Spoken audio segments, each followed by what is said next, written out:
People, we don't just run businesses ourselves. We use tools, we use technology. It's 2024, AI is taking over, literally. What are my 5 favorite tools for running my multiple businesses? 7-figure plus. First tool is a tool which is a project management powerhouse. It's at the center of all my businesses. I have different boards for each business and even 2 boards for some of the businesses. I use these boards to project manage everything. I use it for to-do lists on a micro scale and on a macro scale. We use it to track projects, to share spreadsheets, to share images, to share links, to be able to comment on them in a place that doesn't get pushed around like it does in a chat, doesn't get lost on WhatsApp. Very easy to search, has a real visual element, can also have a timeline element as well, and can be shared with your team. So I have members of my team on it and we can all collaborate on different things. I use Asana. Now there's Monday, there's Trello, there's lots of other ClickUp, etc. Loads of different tools, and most of them have a freemium model in that most features are free.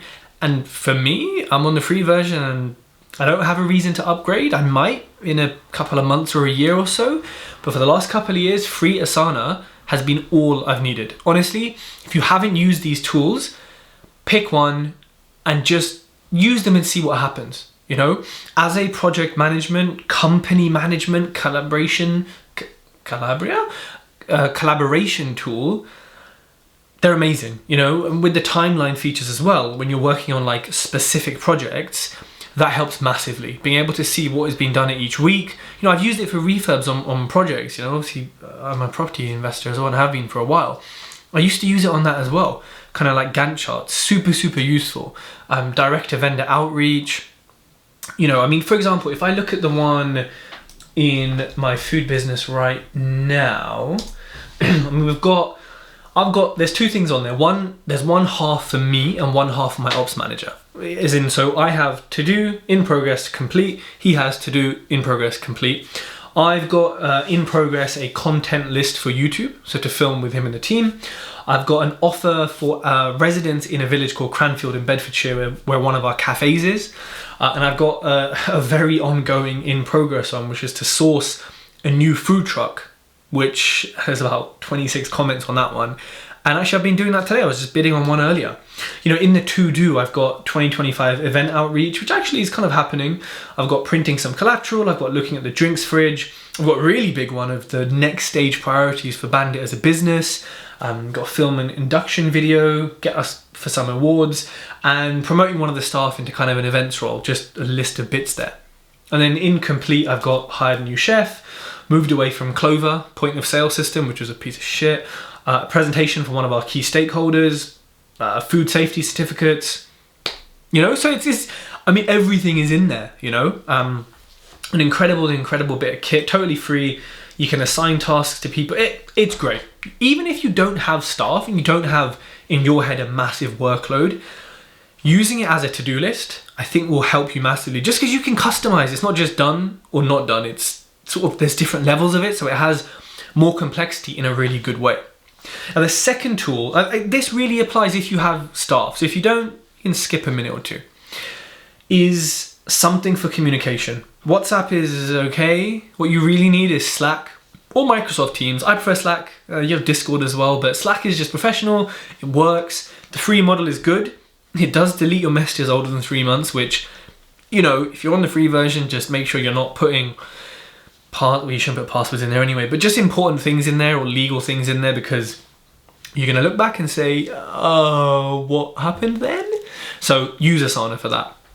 But, you know, you can put videos in it. I think you can even have voice calls in Slack, and with Teams, obviously you can have video calls as well. So both tools are important. I mean, if I open up my Slack, so I use Slack in 2 ways. One, for communicating with my social media management team. And in there, for example, it's me and one guy, I think that was one of the VAs in there. We've got channels on blogs, business buying, email marketing, food business, general, podcast, social media chat, content, wedding edits, because he did my wedding video.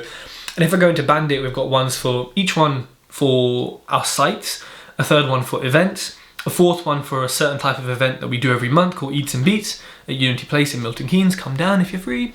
And I've got the financials, which is locked. That's just between me and the ops manager. I've got a general channel, which is only me and the ops manager can post for everyone to see. So things like announcements, shout outs, employee of the week, that kind of thing. And then a random one for just, people being silly. And then a social media one for, everyone to put pictures they've taken of food to go on our social media. Now, I think Slack, when you have staff, is incredible. Now, I don't use it in my cleaning business just because the company culture doesn't work like that. There is just no need for it. I can totally see it being used in a cleaning company though. Just, it doesn't make sense, for like how mine is structured. So, therefore I don't have it. The next thing, and this is like a real core business basics 101, is financial wizardry. You need financial software. Now by this I mean QuickBooks or Xero, FreshBooks, Counting Up, whatever, these kind of things.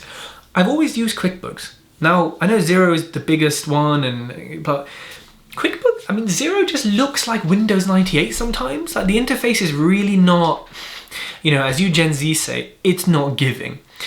And QuickBooks is like really nice dashboard. They're kind of innovating things. You've got the nice statistics. QuickBooks just works well.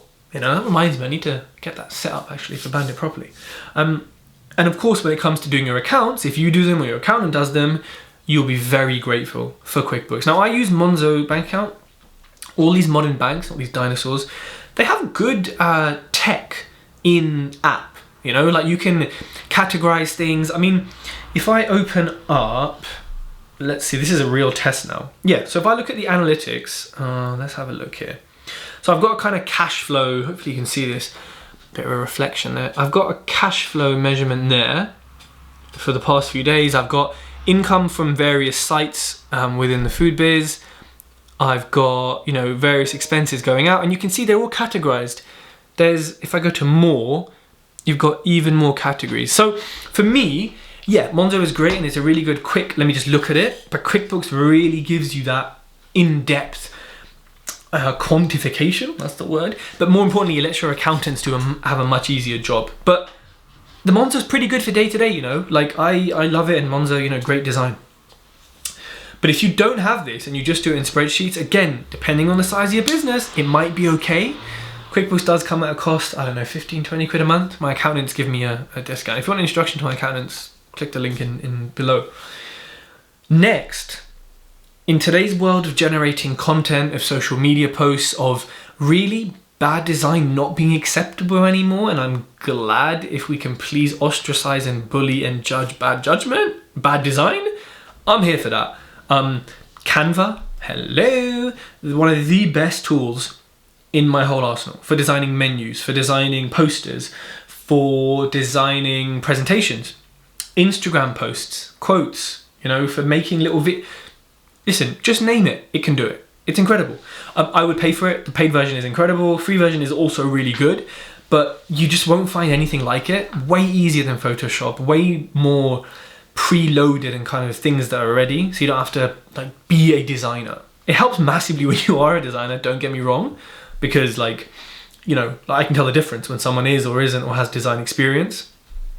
But there is nothing stopping you from designing very nice, I'm not gonna say beautiful, very nice things with very little skill using Canva properly, and do some tutorials, get some Udemy courses on it, whatever.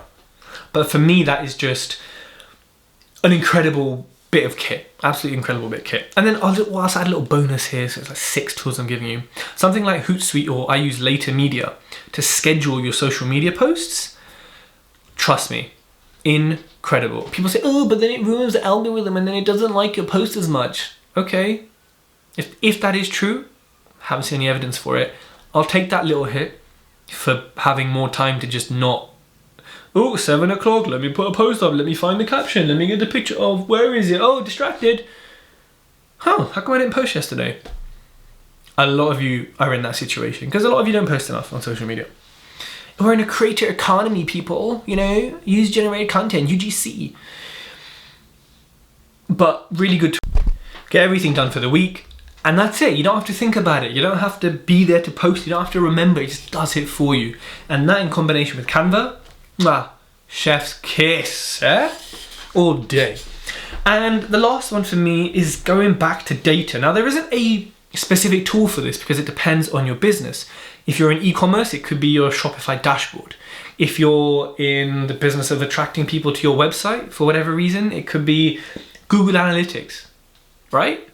For me, it would be our point of sale system, our POS, which we've switched to Square, who've been really, really good so far, and good for our size of business in the food business.